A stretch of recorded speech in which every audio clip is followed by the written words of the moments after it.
We've got a few in the international world, like Evolution, which is a regulatory and a customer requirement in South Africa. We've done, obviously, we'll talk about the K2 and the Capgemini stuff, okay? So these projects are important. They're relevant. They earn us new business. That's why I think it was important to spend some time and get some context around things like Marcus, because they make a difference in the relationship we have and how we take that into other markets as well.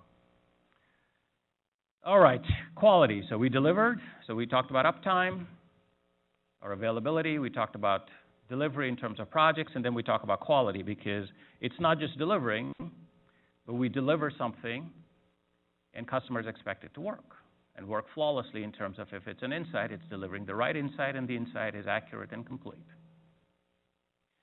Our goal for quality is 90?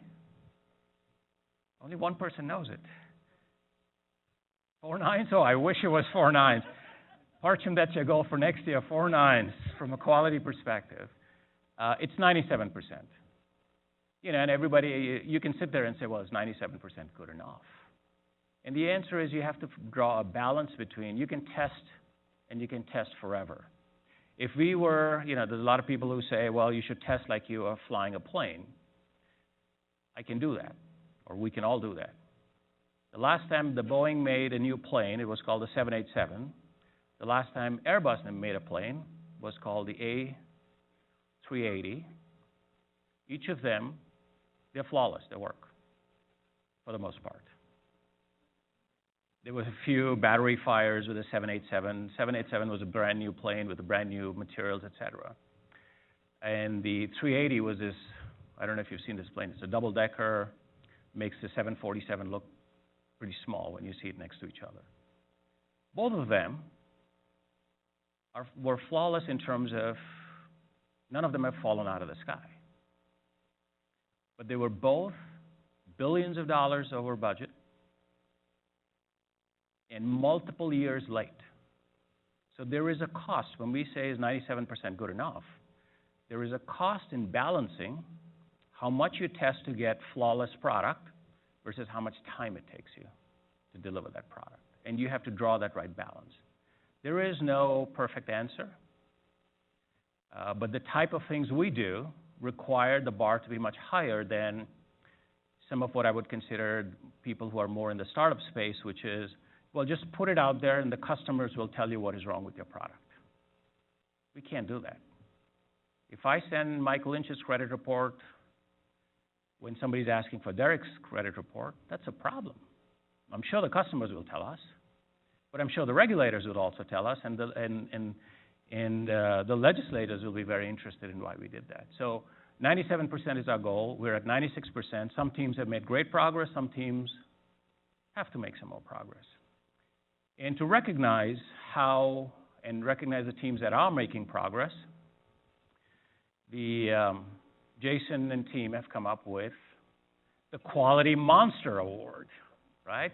I love the sort of symbolism of it in terms of I'm just tearing quality apart, and tearing it in a good way, right? Not tearing it apart in that I've decided to ignore it. But the intent of this is to recognize teams that have made substantial progress. We may not be at the 97%, but we're close, and there's some teams who are doing well in terms of the progress they've made. So this is a recognition that will happen on a quarterly basis, and the intent is to make it a global sort of recognition. So for, I guess, the inaugural winner, right? If I go to the next page, was a team that has made substantial progress, which is the data acquisition team. I saw Geeta in the audience somewhere here.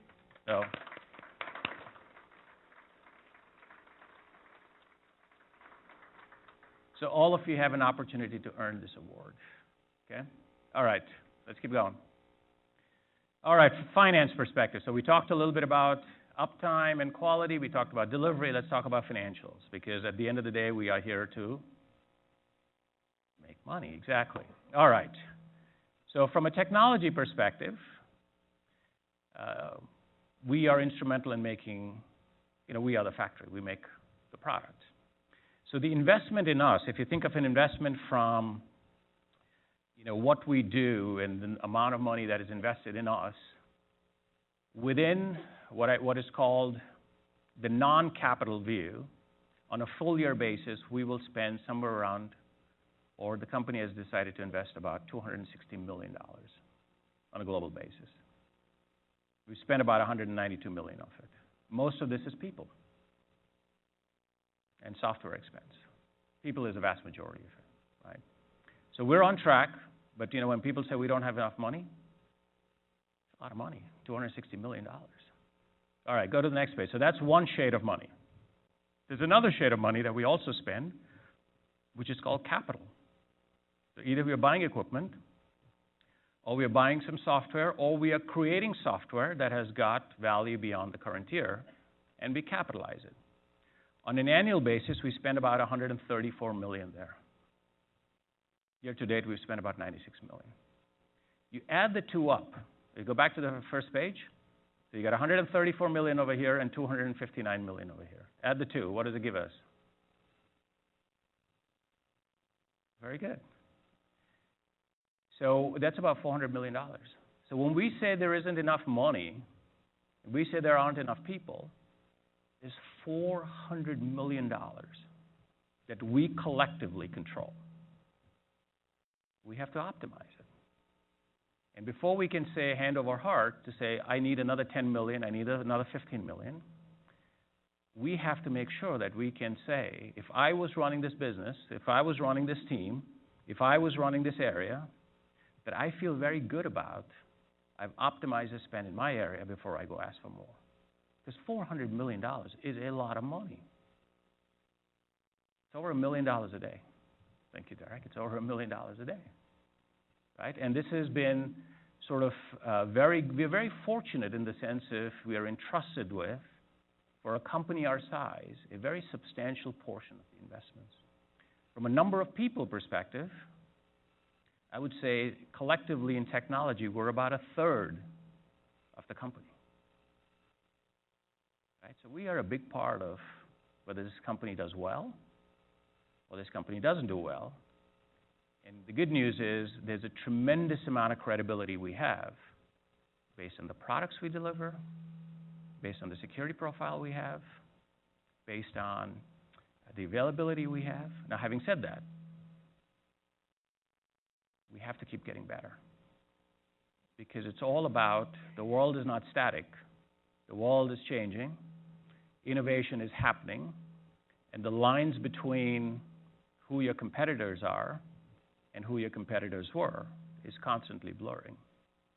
The types of products we're getting into, the types of things we're doing, it's not just the people that we compete with all the time. There's a lot of new entrants, whether they're startups or they are traditional competitors. I mean, think about it. I go back to the Goldman example. Who would have said 5 years ago that Goldman would ever be in retail banking? Right? They're there. And Goldman is a traditional company. If you look at somebody like an Amazon finances. Amazon is kind of a bank. It doesn't have a bank charter per se, but it kind of finances a lot of the merchants that sell products to you. Amazon finances a lot of those merchants. Gives loans to a lot of those merchants. Anyway, all right. So that's the global IT CapEx. And if I move to the next page, which is in that CapEx, and we've measured this number, what percentage of the CapEx goes to IDS or internally developed software versus how much of it goes to equipment, meaning we're buying servers and we're buying storage devices. This year we're running that at about 60%, 59, 60%. This translates to somewhere around 700 people in the technology organization are developing new capabilities, whether they're new capabilities from a product perspective or the new capabilities from an infrastructure perspective or new capabilities from a security perspective. But the vast majority of this is new software from a product perspective. About 700 people doing that on a daily basis. Okay. All right, moving into people. I'm going to ask Sharon to come up and talk a little bit about, we did a pulse survey not that long ago, and several of you participated, so we wanted to share the results of what they were. What did you tell us? What are the things we're doing well? And what are the things that we need to continue to improve on. Okay? All right. Thank you. Hi. We did a pulse survey, but I wanted to remind everyone the last time we did a full engagement survey was Q4 of last year.